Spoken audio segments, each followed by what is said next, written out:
Good afternoon. So thank you for joining me. I'm Nancy Langton, as Paul said, from the Sauder School of Business. And I really enjoy talking about some of the trips I've done. This trip was different in some ways than some of the trips that some of you have heard me talk about. And so I wanted to just say a little bit about that. It was, as most of my trips are, a photographic adventure, but with a different photographer than I usually travel with. I traveled with a woman named Catherine Carnow. She's based in San Francisco. She was a National Geographic photographer for many years, is when I say apparently well known in the photographic world, I have to say that I don't actually study photographers very much. So, and she's quite famous in Vietnam. Her father actually wrote a Pulitzer Prize winning book on the fall of Vietnam, and knew the general who counseled Chiang Kai-shek. No, sorry, not Chiang Kai-shek. Sorry, a little brainwave here. And so that's where her intimate link is. But she's been to India a number of times, and she had a number of inns. And so we got to do things that the average visitor to India would not get to do. And so what I show you will kind of reflect both what we did and the photography. And bear in mind, we were on assignment in the sense that we did have assignments. We had to do homework and do presentations during this trip. So a lot of photography, and I hope you'll enjoy it. Okay, so I flew from here to Chennai. I had to fly from here to Seattle. I hate when I have to do that, but that was what I had to do. And then Seattle to the Emirates, and then Emirates to Chennai. Quite a long trip. And so the overall trip, you see this map here. We went to Chennai. We were there for a few days. Then we flew to Madurai. And then we drove to Chettinad. And then we drove to Kumbakonam. And then we drove to Pondicherry. We visited Auroville there, and then we drove back to Chennai. So basically, we started out in Chennai because that made the most sense in terms of social media. People visit that, the emails, how many opens it. So we don't. Are we okay? And so you fly into Chennai, that makes the most sense for where we were going. And then went as far south as we wanted to go, and then motored back up. We had some quite long days, but it was quite an enjoyable trip. There was the leader, Catherine. She had two assistants, one who's actually based in Vietnam and one who was from northern India. Abi, is also an acclaimed photographer. And so it was really nice to work with two photographers. And then there were 5 participants, myself, a friend of mine who lives in the Atlanta area, a couple from Oregon, and a woman from Michigan. And I didn't know the couple or the woman from Michigan before we started the trip. So it was a small group. So Tamil Nadu, just to give you a little bit of history here, is the southernmost state in India, and it's one of the largest and most populous states with about 70 million people, 50,000 square miles, second longest coastline in the country. You can see how long the coastline is from the previous map. And about a third of its districts are on the coast.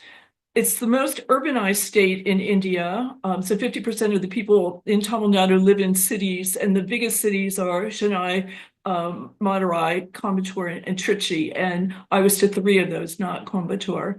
Has a huge fishing industry, and we'll get to see a little bit of fish, and a big tech center.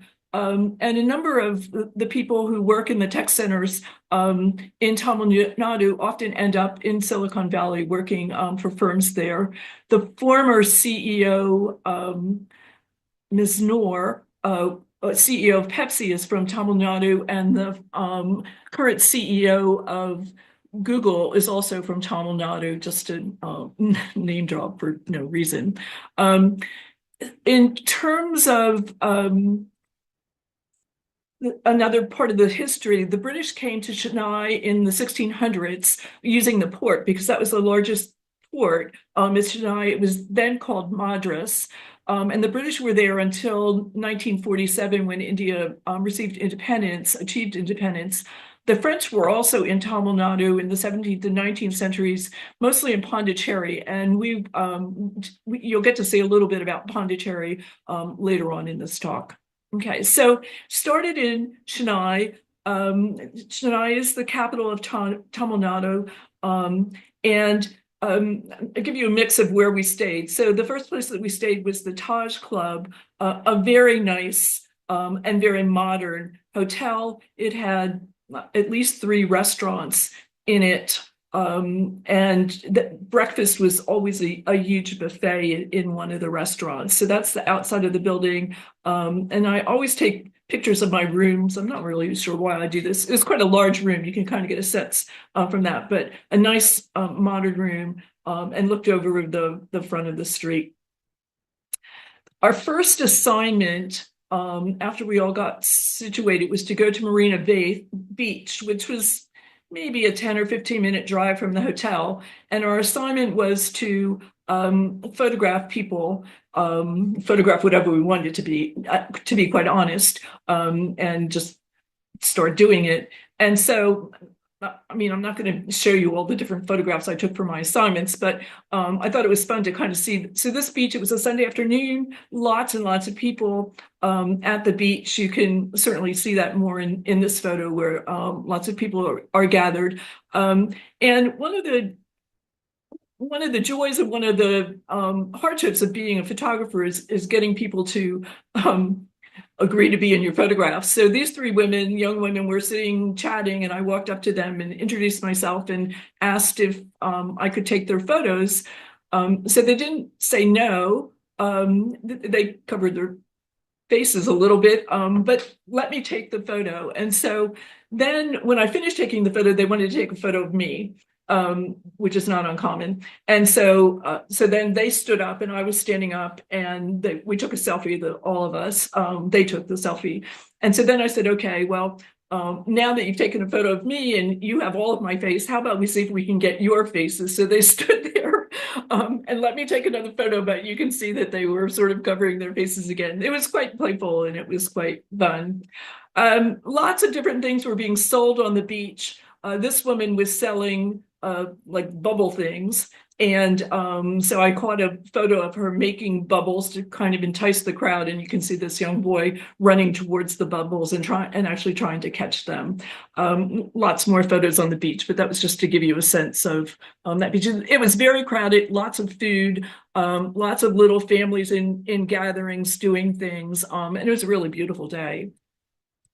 So the next day or so, we flew to Madurai, which takes about 90 minutes from Chennai to Madurai. And in Madurai, and you'll get to see, we visited the flower market and the Meenakshi Amman temple, and then we drove to Chettinad. So that was quite a long day. It was really interesting flying because we had been given different ideas of what we could carry on the plane and what we couldn't carry on the plane, and what could go wrong, and maybe we couldn't bring electronics and maybe we could. And we were going to have a van with us once we got to Madurai, and that van was leaving from Chennai. So in the end, we decided to put all of our luggage except the simplest of our camera equipment into the van and not take hardly anything onto the plane. And that turned out to be pretty wise move in lots of ways because the security was really tight, and they were checking everything. I mean, they were pulling apart your little cases inside your backpack to see what was in those. And Abhi, one of our guides, was standing next to me when they were asking me something about my pack. And they must have asked if I had a lighter. I don't know why they asked that, because he said she doesn't smoke. And for whatever reason, that turned out to be a good answer. And so they let me go, but they did do some thorough searches on some other people. So we flew to Madurai, we sort of regrouped with our stuff again, and then we drove to the flower market in Madurai. And it's just a large market where they sell flowers. And again, I'm just showing you some pictures that I took in the market. This woman was making these long, kind of like lay things, although they actually hang or lay on tables. And nice, beautiful basket of flowers. And was just sitting there patiently, kind of then surrounded with other things. This guy was sitting, they were selling some food products in the flower market. And then these guys, these are different little flower petals of different kinds. And they were selling those to various people. People were really good about letting you take their photos. None of them are looking at me. I didn't need them to look at me, but they knew I was there. I mean, it wasn't like I had some telephoto lens and was miles away. I was right there. Okay, from the market, we then drove to the Meenakshi Amman temple. And hang on one second, sorry. At the temple, you can see that this is a very beautiful, very colorful temple, and we didn't actually get to go into it because they were storing it at the time being. And so you can see all this colorful work at the top, and then you can see this not very colorful, quite drab portion underneath. And I think in another couple of years, I forget how long it's going to take, all of this will be this beautiful color. So it's a historic Hindu temple in Madurai, and the reason for its significance, and one of the reasons that we went to see it, was that it brings together three different denominations of Hinduism. And all these different, I mean, I think it's probably a little bit hard to see on your screens, but there's all these different gods. There are hundreds and hundreds of gods, and they have different meanings. They have different symbols. They carry different things in their hands, or they sit on different things. And so this temple is just showing some small segment of that. Those of you who've seen me present before know that I also try to do some abstract art. So we went on to a rooftop to look out over to the temple, the photo that I just showed you. And there were some metal chairs sitting on the ground, and this was just a little snapshot of part of the seat on the ground that had rusted, and that quite fascinated me. Okay, then we drove to Chettinad, which I think I said was about 233 kilometers away. By this time, it was, we left our hotel that day. I guess I woke up at about 4:30 in the morning, and we had to be downstairs by 5:15 to get in the van to drive to the airport, et cetera, et cetera. And so then we spent that whole day in Madurai, first at the flower market, and then at the temple, and wandered around in the neighborhood around the temple, and then finally got in our van and drove to Chettinad. And that was about a 4-hour drive. We didn't get to our hotel until almost 9 o'clock at night. Some of us were quite exhausted, and we had homework due the next morning. But anyway, and so we were just really using Madurai to see the flower market and the temple, and then to get to Chettinad. And then we stayed in Chettinad for 4 or 5 nights. Chettinad is known for its food and spices. Southern India, it tends to have spicier food, and I'll talk about the food some later. But some of the most used spices in Chettinad are cumin and fenugreek and fennel and clove and bay leaf and turmeric and tamarind. And there is actually, and I did buy one, there's a Chettinad cookbook. There's a particular style for Chettinad food, and I couldn't tell you a lot about it, partly because some of it covers meat, which I don't eat meat, so I can't tell you that much about that. But anyway, we got to Chettinad, we stayed at the bungalow, and the two big things that we did in Chettinad were to see the mansions, which I'll mention in a bit, and also look at basket weaving. So this is part of the room in the bungalow, also quite a large room. Could swim in the room. two chairs, and there was the tea kettle here. Every room had a tea kettle. And why that was funny is I often carry a tea kettle because if you go, particularly in a US hotel, you're not going to find a tea kettle in your room. But I should have thought about it. You do find tea kettle in your rooms in India. Back here is the washroom, which was also quite large. Really comfortable room. And we needed the air conditioning, so that's the air conditioning there. I don't remember the exact temperatures, but in the 30s. Okay, so the mansions are part of Chettinad or in Chettinad, and they were maybe a 25-minute drive away from where we're staying at the bungalow. And the mansions come in a variety of shapes, and I have several different photos to give you a sense.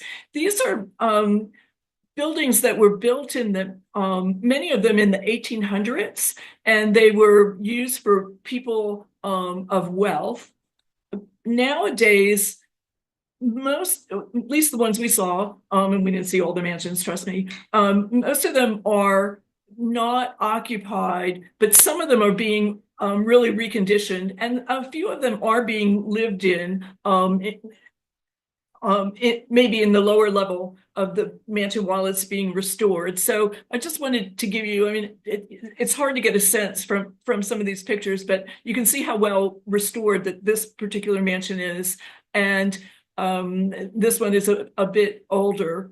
I want to mention, this will come up later, these are called columns, Kolam, I think is the spelling, and they're chalk or rice flour drawings that are done every morning, mostly by women who come out after the sidewalk has been cleaned, and then they leave these drawings. And so you see these all over, and they're quite impressive, and some of them are really quite beautiful and elaborate. This one is relatively simple, and they're meant to sort of bring a blessing while also they have different symbols that are drawn out.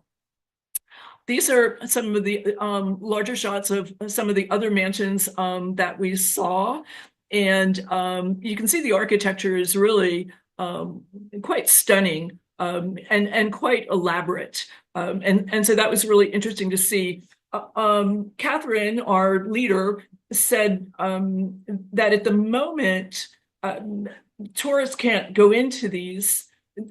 Well, I mean, obviously we got in and we were tourists, but they're not open to the public. So they had to arrange for us to go in. And I think it was the mansion that was across from this. I don't know the front shot of it. The woman who lived in and owned that mansion also was the owner of the bungalow, the hotel that we stayed in. So that was kind of the connection of how we got into that mansion and got to walk around it. These are some of the interiors of some of the mansions that we were in. This is actually, this is a painting that I saw in one of the mansions. It was kind of just laying in the dirt, and somebody actually, when they realized I wanted to photograph it, they propped it up for me. Well, I thought it was cool for several different reasons. It was kind of an interesting painting, but it also, it also reflected kind of what the mansions now look like. Some of the ones that we were in don't have furniture in them, for instance, but they have these elaborate floors and then the long halls and the doorways and stuff. And so I thought that captured it really nicely. This was just one of the pillars and just trying to show some of the architecture in one of the in one of the mansions. This was across the street from one of the mansions that we were looking at. And this woman happened to come out the door while we were standing there. And so again, it gives you a sense of the previous mansions that I showed you were quite wealthy and quite restored, but not all of the mansions have done that. And what Catherine said to us was that she predicts that in the next 5 years, she didn't say which year of the next 5 years, but these would become tourist things to do. That's what she saw them kind of gearing up to in some sense. Another parts of the mansion. So this photo just shows some of the elaborate stairwell in one of the mansions that we were in, and then looking across to another mansion. And then down here, this was the lower level of mansion. And when we went into this particular mansion, we were told that we could wander around anywhere that we wanted to, but don't open any doors. So I took that seriously. And so I ended up downstairs and I saw this clothesline, and I saw a sewing machine somewhere else down there. And that's actually where I found the photograph I just showed you. And so I was taking photos, and all of a sudden somebody came out and yelled at me and told me to get out of there. And so I did retreat. And later, I said, I thought I followed the rules. You said, don't open any doors. I didn't open any doors. And they said that our leader said that they hadn't realized that we also weren't supposed to go downstairs. That actually somebody was living down there, and we weren't supposed to bother that person. So, I mean, it wasn't terrible that I got yelled at, but it was interesting. This is in that same mansion. And so it's the kitchen. And so there, as I said, there are a few people living in the mansion, and then there's the whole work staff, and some of the work staff also lives in there. And you can see that this kitchen really hasn't been modernized. It does have those tiles, like I showed you in the photo. And so a very primitive fire here that they were doing, which is near the door. And this woman, at this particular moment, they were finishing up making breakfast for the staff. And so she was overseeing some of that. And then he was in the back making a stew for people on the staff. Okay, so those are the mansions. And then the next thing that we did was go and watch women doing basket weaving. And these are there are two different places that do the basket weaving in Chettinad, and they a lot of basically it's to raise money to help and support these women and to help women more generally. And so there was a whole room full. I don't have here in particular a whole room shop, but there were maybe 8 or so women working in just little corners of the room, and they all had these little strips of paper. And they we saw the end of the day, and so we saw them carry their strips of paper home. And I asked, but they didn't know the person I asked didn't know the answer to it. To me, it's a funny thing to say. To me, these are just strips of paper. I actually have a bunch of strips of paper like that I weave stuff out of. So I understand that. But it must be that these women pay for these strips of paper by the count or something, because a few little children showed up who might have been grandchildren or children of some of the women. And one little girl started to play with just 2 pieces of paper. And the woman got quite upset and told her to bring it back and put it back in the pile. And that made me think that like losing any piece of paper, any strip of paper was actually some kind of expensive thing to do. Anyway, they weave baskets of different size, and they're quite beautiful and quite colorful. And I would have been interested in purchasing one, but our leader again pointed out to us that they would be faded within 6 months or so, and I wasn't really interested in buying a basket that was going to fade in 6 months, particularly because I like color so much. Here are some other women working on their baskets, and you can see in this left shot how she's building the basket up. This one is more just starting what she's doing. And again, these 2 were sitting back to back at the pole. And as I said, it wasn't a large room, but there were about 8 to 10 women in there just doing basket weaving. And it was fascinating to watch. And once they knew we were coming, I mean, it wasn't a surprise. And again, my understanding was that this wasn't really a tourist stop. Catherine knew the person who had organized these basket weavers, and so that's how we got to go watch them work. And so, there was a little bit of a kerfuffle when we first got there, and they're watching us and we're watching them. And then we were there probably for a couple of hours. And so they lost interest in us, which then made it possible to take photographs of them. Okay. From Chettinad, we then went to Kumbakonam, which it's maybe an hour and a half drive. It's 282 kilometers from Chennai, but it wasn't that far from Chettinad. And it's known as the Temple City because, again, there's a lot of temples there, and it's noted for these temples. We stayed at the Mancharakudam Hotel, and then the major things that we did there is we went to observe the death rituals at Trichy. I mentioned earlier that Trichy is one of the four largest cities in Tamil Nadu. And then we watched people doing Kalamkari painting and village photography. And we also did some village photography. So the Mancharakudam Hotel was it was well laid out in that it was kind of like cabins in a way, and so this was the outdoor this was the outdoor to my sort of an outdoor patio to my room, and on the right side you can see my room. And one night we gathered more chairs from some of the adjoining patios, and we sat out and drank beer. It was a really nice place to stay, really lovely and comfortable. It wasn't as modern as some of the other places that we stayed, but it was really quite nice and comfortable, and people were really friendly, and beautiful grounds that we wandered through, which I quite enjoyed doing. I mentioned the column earlier, and so I'm sorry that I didn't get a really good photo of this, but this is quite a colorful column that several women worked on. We watched them work on it, and it was in the evening, which is why it was a little hard to photograph.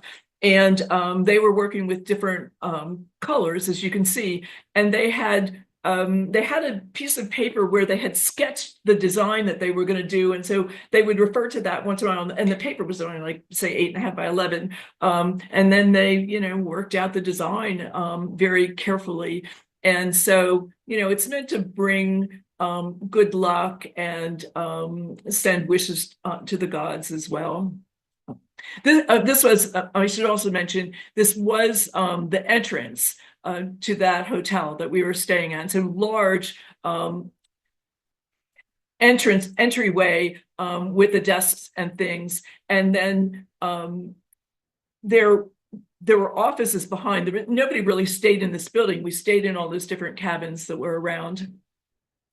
But just included this because there was a tea room at this hotel, and it was off in its own little building, and it opened at 6 or something. It opened when it was still dark, and I talked my friend to going with me, and she's pouring chai for me, but people usually go there for coffee. But it was hard to get this shot, to be honest with you, because it was dark outside, and I've had to lighten this up a little bit. But it was just a really nice, quiet place to sit in the morning when the light really hasn't come up and there aren't many people around. And my friend and I just kind of sat and chatted some, and a few other people came by, and the tea was free, or the coffee, and there were also some biscuits to have. So it was just a nice little place, and it was only open for that little bit in the morning. Okay, so Trichy, so it's kind of interesting place, and I have several different photos of it. And so people come to Trichy to honor their dead ancestors, and to pray for them.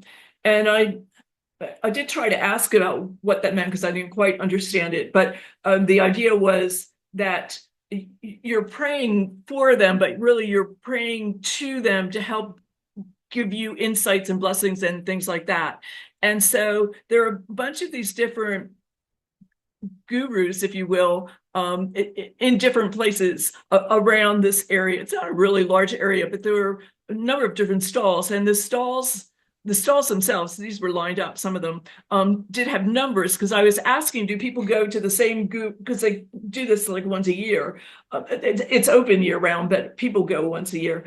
And I said, do they go to the same guru? Do they go to a different one? How does this work? And they said, no, they usually develop a relationship with one of them. And then you know which one it is, and there's a stall number and things like that. And so I observed some of these things where people come and they ask for blessings, and these guys do bless them. And so this guy was standing quite proud outside of his little kind of temple area, and knew perfectly well I was taking his photo, and even posed with another person who was going to pray with him. They were both in one of my photos. And so, and you can see a little bit people wandering around here. Quite a busy area, and quite elaborate and very ritualistic in lots of ways. And people donate food and make other donations as part of what they're doing with these gurus and praying with them. This is at the same site down the hill. This is the river, and people go into the river to basically cleanse themselves. And so we saw, quite a number of people in the river doing that. And it's again all part of the ritual and trying to connect with their ancestors. And they're not going in with bathing suits; they're wearing their clothes, as you can see. At the same site, now you can get a sense of how busy it is. So this couple, this is the sage. This couple were asking for prayers, and so they were burning incense and some other things. And these guys were sort of helpers to him, and so they have all these different herbs, and different configurations are for different kinds of prayers and things like that. So that's kind of what you get to see here, and people are just, they're meeting with these sages, and they're also, spending some time with their family, and they're doing reflections and thinking about things. They often bring photos of their family members and display them while this is going on, so that you can remember your relatives, your ancestors. Okay.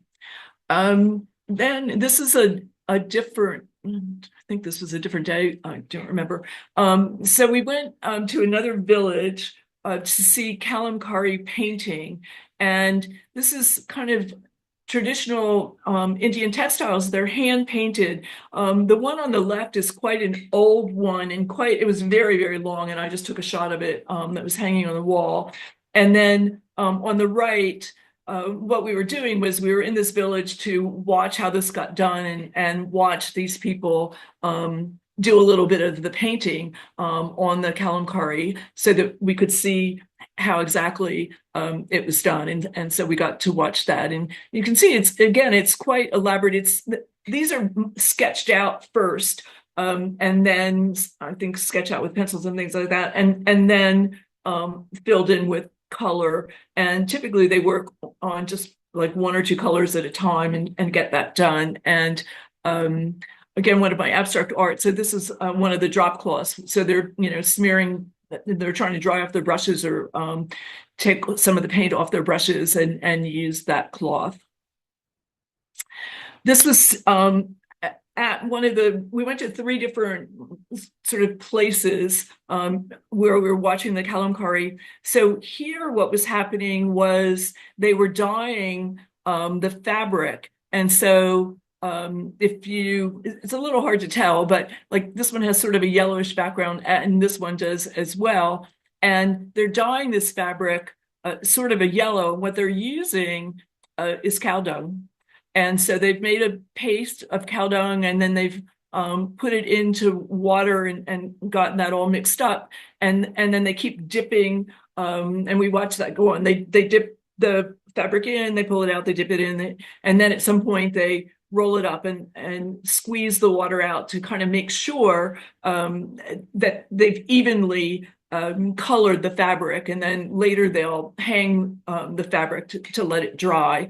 And here you see the woman washing her hands, which makes a lot of sense because, as I said, this stuff was made of cow dung, and so they needed to get that cleaned up. Okay, now we walk through the village, and this was really, I don't know what the population of the village was. I'd be surprised if it had more than 150 people, and I think I'm overstating that. And so there's our leader, there were the two guides, and there were the five of us. And so depending upon, we were sort of spread out. And so we might be in groups of 2 or 3. We weren't in our whole group at once usually. But imagine, we're just, basically it was like 2 blocks long, 2 blocks wide, or it's like a square, 2 blocks, 2 blocks, 2 blocks, 2 blocks. And we're just like walking down the road, the middle of the road, looking at these different houses, taking photos. And so people are coming out, as you can see this woman does, looking at us. We're looking at them, they're looking at us. But they were so welcoming and so kind. And at one point, at one of the houses, and I was trying to give you a little mix of the really modern, very fancy houses in this village and much more run-down kinds of houses or older houses. And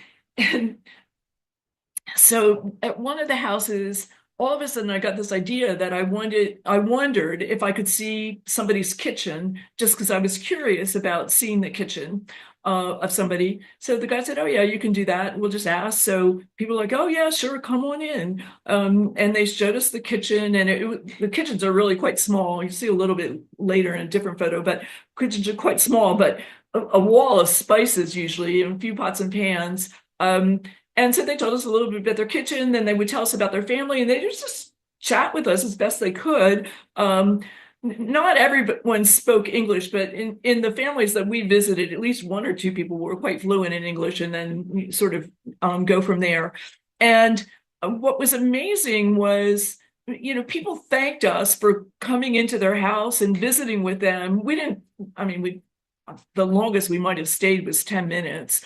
They did offer us food, but we just said no to that. And they were just so welcoming, and it was just amazing because, I'm trying to think somebody walking down my street and popping by and wanting to see my kitchen. It's like, no, that's not happening. Do I need to call the police? And so just a different experience.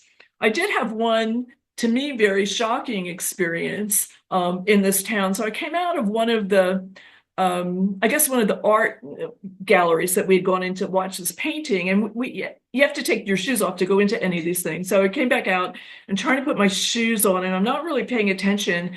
And this whole group of people, easily 10, 12 people from the village, have gathered around me, people of all ages. So from children to maybe my age, I don't know. And I go to stand up, and this was so shocking. I might not even remember this exactly the way that it happened, but they started kissing my feet with their hands, like kissing their hand and touching my feet. And they're doing this. And I'm like, oh my God, what is happening here? And our guide, Avi, who is from Northern India, said, "Oh goodness, I haven't seen this before." And then he says to me, "You have to give them a blessing." And I'm standing there like, "A blessing? What are you talking about? What am I supposed to say?" Because I had never heard of anything like this. And so I, thanked them for letting us come into their village and wish them well and health and prosperity and whatever. And I don't even know if they understood anything I said, to be quite honest with you. I'm sure some of them didn't, and nobody tried to translate it. And later, I looked this up, and part of me is like so vain. It's like I was viewed as the elder, and it's like, oh my God, I'm getting too old. And I had trouble explaining this because I don't know the right words. They were trying to take my spirit, but when I say that, they're not trying to steal my spirit, or they're not trying to harm me. It's like, you're an elder, you've got all this wisdom and all this knowledge, and we want to be able to get that from you, but not take it. I hope I've made that distinction. So I thought that was really interesting. It was kind of flattering, although I wasn't too flattered to be feeling so old, but anyway, that's the way it goes. But the people in the village were really nice. One more house in that village to just give you a sense again. Okay, then we went to Pondicherry, which is also called Puducherry, and I don't know which one is the more common. We stayed at a place called Palais de Ma. We went to the Pondi Market. We went to the Thennampakkam Village Azhagar Temple. We went to the Matra Mandir meditation. We did a Matra Mandir meditation experience. We went to Auroville more general and also the Auroville paperworks. And then we visited Sebastian Cortez's home, and I'll explain about him in a little bit. So first of all, the Palais de Ma, this is the hotel, and on a nice kind of shopping street, very busy street, but a nice street. And for some reason, lots and lots of people come by and take selfies standing next to this sign. So we could apparently it's a fairly famous hotel and people want to be in the photos of it. None of us were in the photos of it, but I did take a photo of the hotel itself. And then the hotel was 3 stories, and my room was down here a little bit on the 2nd floor. And again, these long hallways, and it's kind of a U-shaped building, and there's a pool in the center, and you can see how lovely and beautiful it was. And it was really quite nice. And I guess 2 of the nights we sat outside and ate dinner outside because the weather was really great. And then this is my room, and this room is as big as it kind of looks. Like you could like have a whole dance party in the room. Again, quite nice, quite great. The washroom was back behind this door. We had ceiling fans. You can't really see those in the photo. And you kind of needed the fans to be going because again, it was pretty hot here, and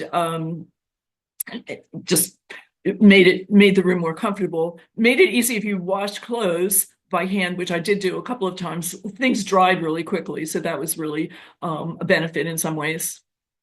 Okay, so this village, all Catherine would tell us for days in advance was that we were going to this strange location, and she wouldn't really tell us what the strange location was till we got there. And we did get there, and it was this temple, but the temple is there. It's just kind of a short, squat building. I barely saw the temple because what you see, these grounds are covered with these statues, tons and tons, thousands, maybe hundreds of thousands of these statues in all kinds of repair. And I'm just showing you 2 of the many photos. And I didn't really think to take the whole range of photos. So here you see photos of older women, photos of statues of older women, younger women, older men, younger women, children. And so people create these statues to pray for something. And the statues are somehow moved. If the wish comes true eventually, and you're not expecting the wish is going to come through that day, then the statue gets moved to another part of the area. And so these ones that are just people, they might be praying for fertility. They might be praying about problems with their marriage or things like that. But there were statues of boats. There were statues of computers. Statues of cars. So these were things that people were wishing for and hoping they would get. So they were praying to the gods for these kinds of things. So it was a little strange, I have to say, but it was interesting to see. Okay, so the next day after being at that temple, we went to Auroville, and Auroville is kind of an experimental township in Tamil Nadu, and it was founded in 1968. And so it's basically a commune. It has roughly 2,500 people living there. I think the goal was that it would be 10,000 people. It's people from all over the world. Not that we talked to all those people, but I'm told there are people from all over the world. And theoretically, and we got several different stories. I don't really know what the truth is. Theoretically, nobody there owns anything. So even the house that you live in, you don't own. So it's all sort of cooperative.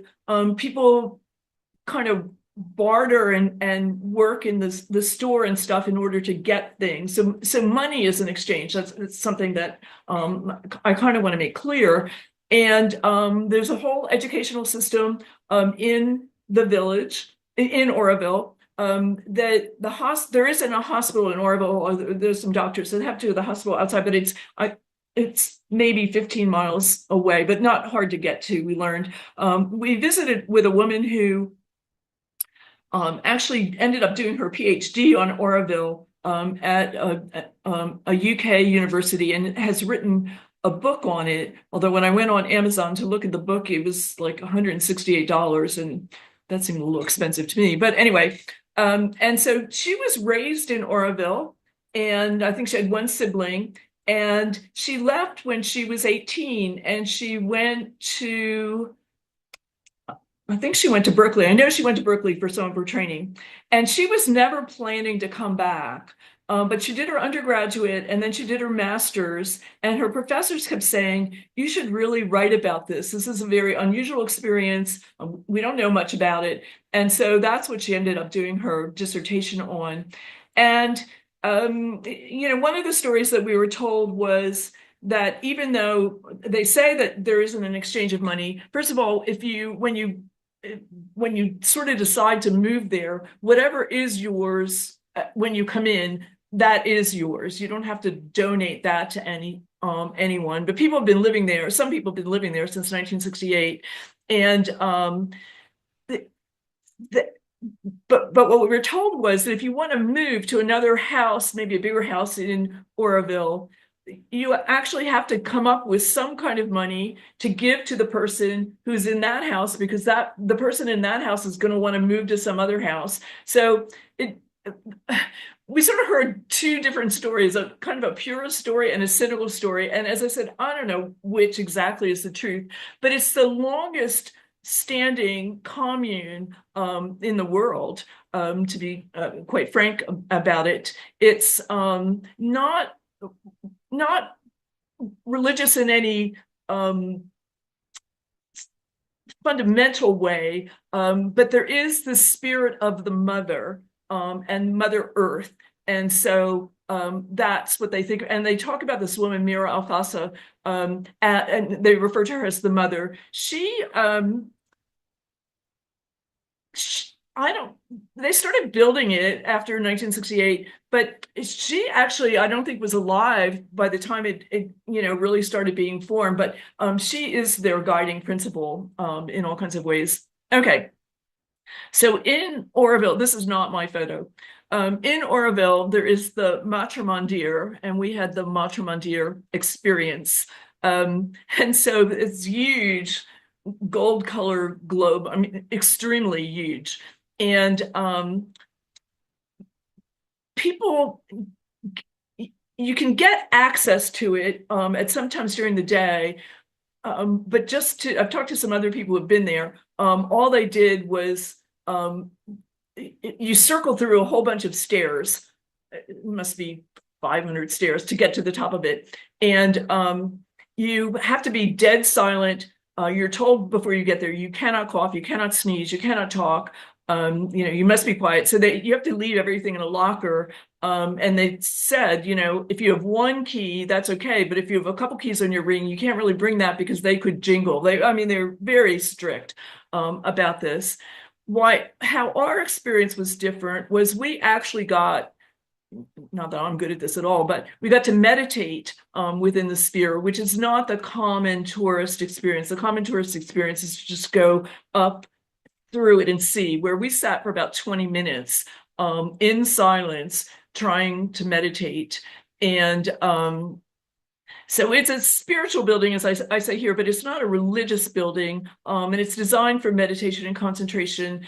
And for most of the day, it's only open to the people who live in Auroville. But I think a couple of points in the day, they do let people come in and see it. And so it's it's quite special. And it was really interesting to have that experience and see that experience. Big meditation room, and you could either just sit on the floor or you could sit against the wall. And I would say maybe 100 of us went in at a time. They showed us a video of what the place was about before we went in, and then and some woman did start to cough, and so she did. I mean, we were told to get out of there if you did that, and she left. But if you left, you couldn't come back in. So it was wise not to. And I gave out cough drops to everyone in my group so we could be sucking on cough drops before we got started. Okay, so then Auroville also has some different kinds of shops and different things. And so one of the things I do is produce very beautiful paper. And so on the left, what you see is just stacks and stacks of beautiful colored paper. The paper was probably, I don't know, 4 feet by 4 feet, something like that. And here's a sheet of paper where they've used leaves in between two thinner sheets of paper to kind of make this really beautiful design. And they make placemats and napkins and a variety of things out of these papers. They also make jewelry. I bought earrings for a friend of mine there. And so lots of things going on. Here you can see one woman is kind of weaving with some of the paper and making strips, using the strips to make something of it. And here this woman and the woman in the next photo are using kind of a paper mache thing that's been dyed to make beads, some for necklaces and earrings. These are larger ones, obviously. And so we got to watch them working for a while. Here's another one making, and she's twirling it. And so it was just fascinating to see all this going on and all the paper. And as I said, the paper was just stunningly beautiful. Okay, Sebastian Cortez, we're coming near to the end of the story. So Sebastian Cortez is apparently a very famous photographer. Again, nobody I'd heard of.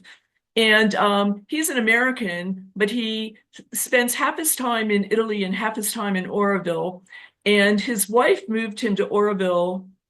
She was also American, maybe 30 years ago, a long time ago.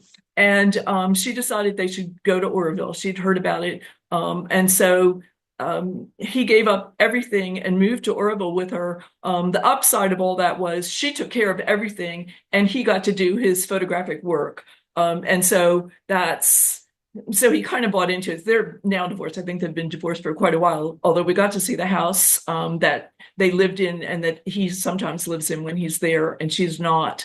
And these were just two photographs of his that were hanging in a restaurant that we went to in Pondicherry.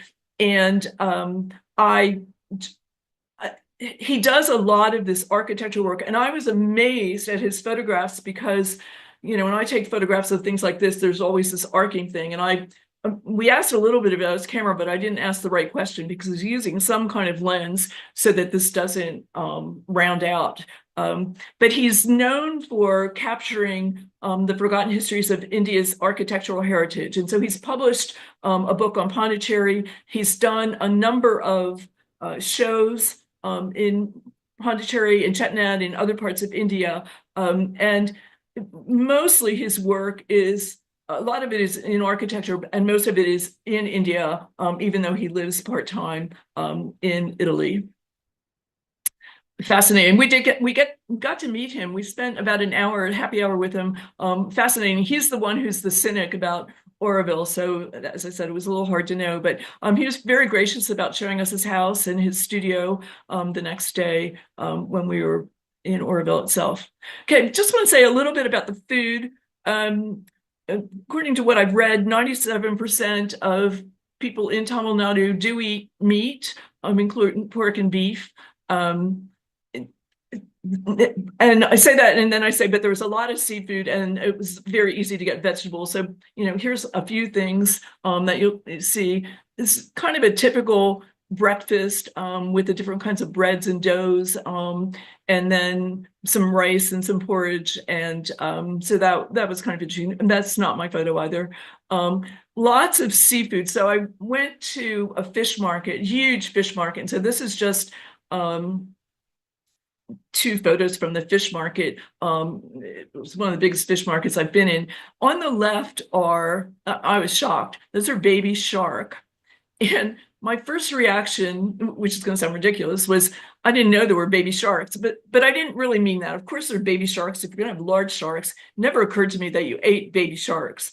And I would say some of them, I mean, they weren't much longer than my hand, maybe a little longer than my hand. I mean, it was just fascinating to see them. I was with a couple who were going to feed me lunch, and that's why we were in the fish market looking at fish, but they didn't buy these. I don't know what they taste like. And this is just another guy selling fish. These were some of the different meals that we had when we were out. Often they're put on banana leaves. And so this is, I think the name for this is tally, and this was a vegetarian tally. And so it's a lot of different dals and salsa, it's not called salsas, chutneys, and the breads. And I enjoyed the rice. I enjoyed being able to eat. I couldn't eat all that food, and they were pretty small bowls, but it was great to be able to taste a bunch of things. At one of the hotels that we stayed at the longest, that this is what we were served at lunchtime, and it was different things every lunch. And so it wasn't really meant to be a thali. They just served it on the banana leaf, and there's rice and bread and yogurt and things like that. And so again, you got to taste a number of things.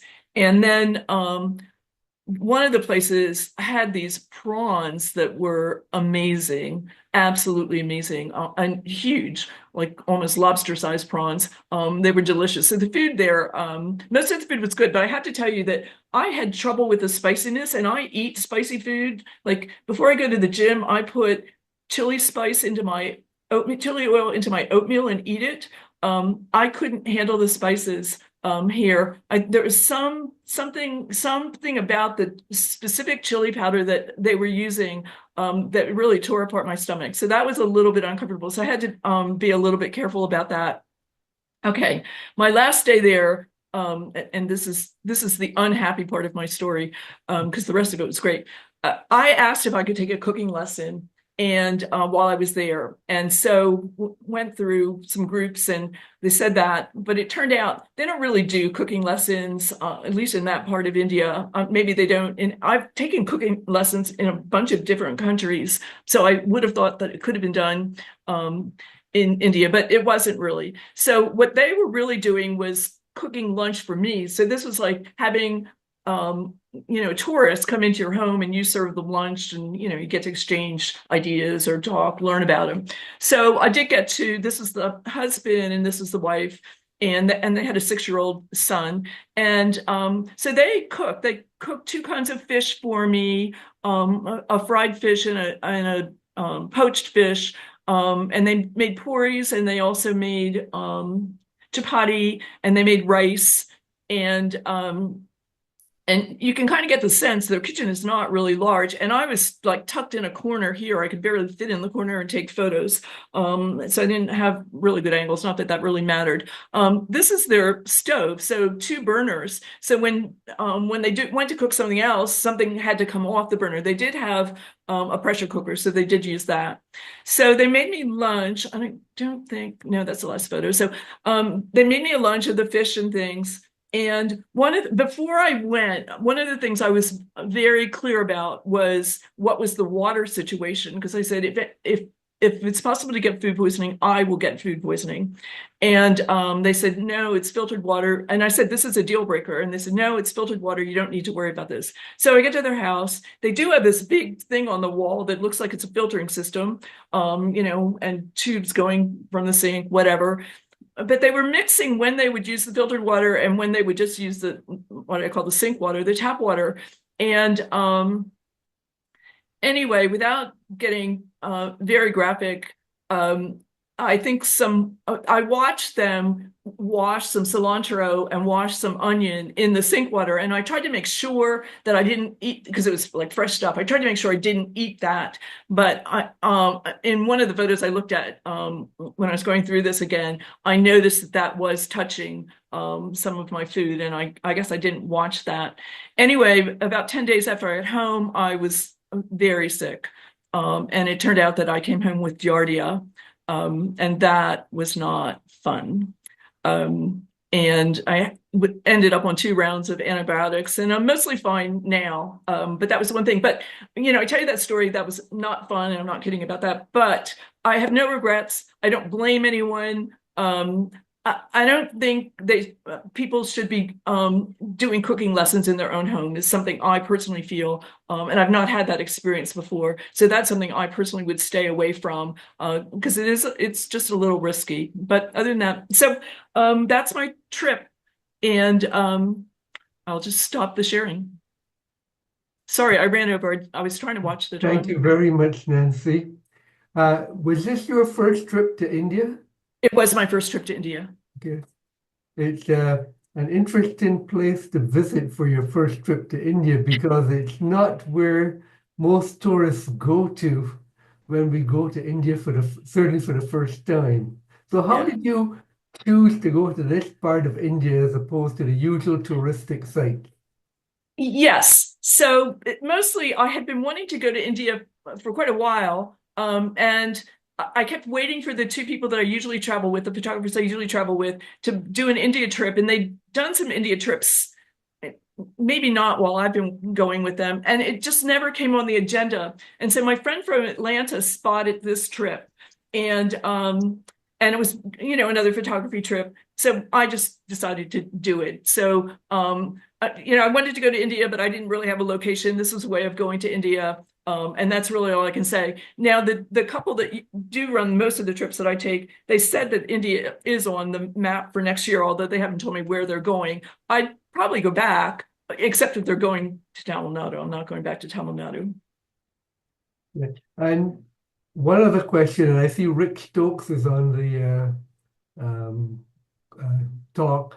When he talked to us, he said he had to pay extra fees for taking a big camera to take photographs when he was in India recently. Did you have that experience? No, not at all. But to be fair, I have no idea what the organizer might have done, and maybe that was included in our fees. None of us had particularly big cameras, but we had camera. All of us had not one person actually did use a cell phone, but the rest of us all had cameras, mostly Canons and Sonys and things like that. But no, that might have been included in what we paid, and I'm not saying it was, but that's all I can tell you. Could I just add something then? Those fees came at national parks. So it was wildlife parks, and Okay. it was very well organized. But at other places, like walking around the city, of course, that wasn't an issue. Okay. Are there any other questions or comments from the audience? David. You need to unmute, David. Thank you, Paul. Hi, Nancy. I'm very interested in Auroville and your story. What do you think the business model was? I don't even think they could quite explain what the business model was, to be honest with you. A lot of it was this cooperative work. So people, even like the schools and stuff, is mostly run on kind of volunteer work. And I think there were tabs kept, and I don't know how formal they were, but I think they were somewhat formal. So, for this many hours of doing this, you might end up with this kind of food, or for this kind of planning. That's how I think a lot of it worked. That was certainly my understanding of it. I mean, I guess in the mid-60s, the Chinese communes were being talked about in the media and so on. Right. Something similar. Thank you. Yeah. Welcome. So Nancy, would you go back with this particular photographer who organized the tour? Can we stop the recording? No, no. I don't know. I liked her a lot. She's very organized, like hyper organized. And once she had made our schedules, she did not want to vary from the schedules at all because it's like, this is what I told you we were going to do. I promised you we were going to do this, and now we're going to do this. But it was exhausting, that long day and then having homework. And I realized, like, I like to take photographs. I don't really want to be processing on a trip, and we were processing on the trip. She was funny. She stalked me a lot. She wanted people to get the same kind of photographs that she could get. Now, she's a professional photographer. I just want to get the kind of photos I want to get. I wanted to learn from her, but I learned much more from Abhi, the guy from India, who was much gentler in spirit. I mean, two different times, she spent like 20 minutes with me looking at my screen, trying to get me to move an inch this way or that way so I could get the exact shot she visioned. That's not for me. But I liked her. I mean, she's nice, but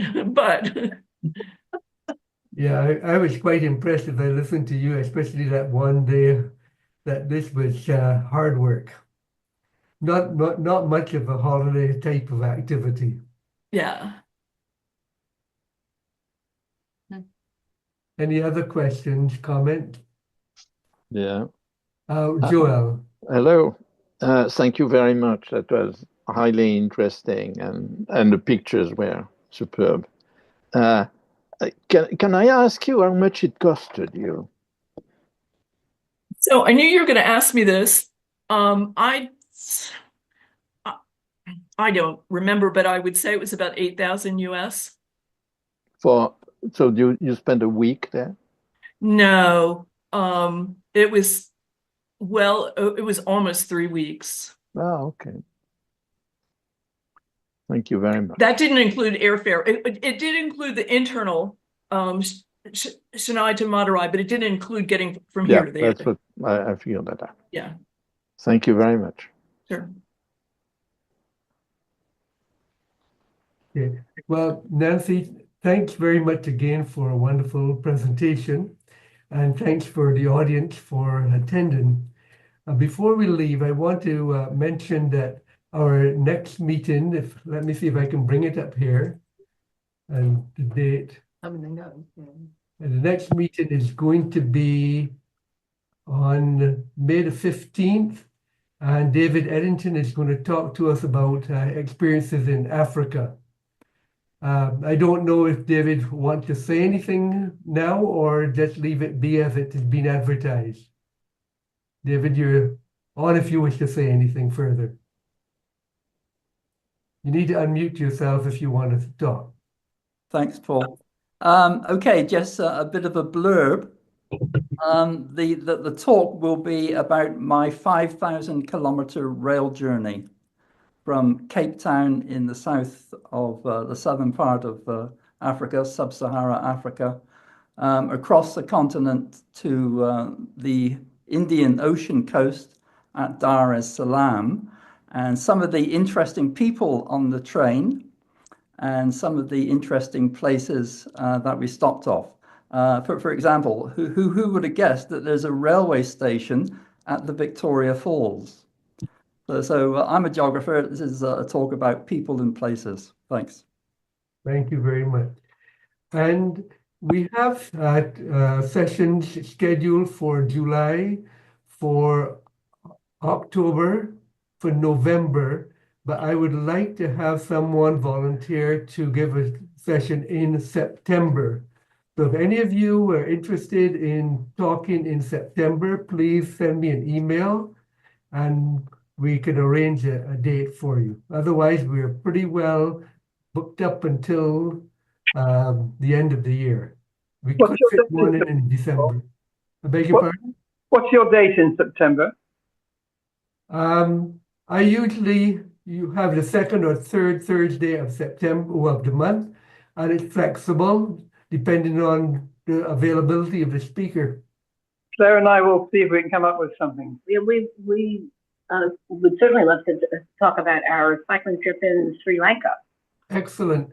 So why don't you send me an email, Peter and Claire, and we can find a date that would work for you. That would be perfect. That's perfect. Lovely. And thanks very much, Nancy. That was very interesting. That was great, Nancy. Thank you. Thank you. Okay, well, thanks everybody, and we look forward to seeing you again next month.